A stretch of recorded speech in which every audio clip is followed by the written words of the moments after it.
bakunzi ba ruhago muri iki cyumweru Azam Rwanda Premier League irakomeza.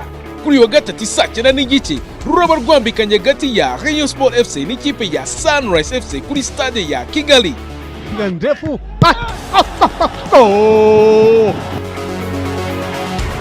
Wa gatandatu saa 9 n'igice AS Kigali izahatana na Mukura Victory Sport kuri stade ya Kigali. Ya santai ko.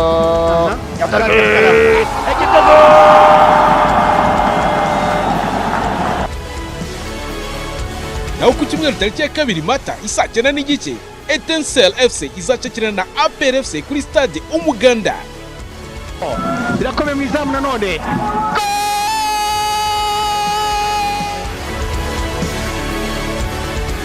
Iyi mikino yose izacaho live kuri Azam TV.